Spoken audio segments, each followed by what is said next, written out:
আমি শ্রী কানাই বাড়ি বালাহারানিয়া। আমার বহুদিনের স্বপ্ন ছিল একটা পুকুর কাটানো। আর্থিক অনটনের জন্য পুকুরটা কাটতে পারছিলাম না, তাই আমি লোকমাতা রানী রাসমণি মিশন থেকে যোগাযোগ করে একটা পুকুর কাটার সুযোগ পেয়েছি।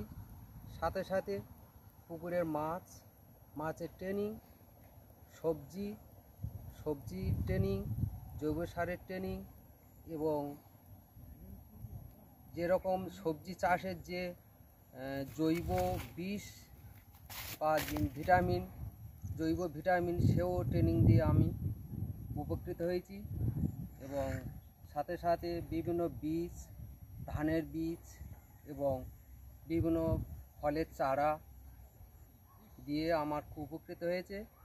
আমি আমার জীবনকে ধন্য মনে করি এবং রানী লোকমাতা মিশনকে ধন্যবাদ জানাই।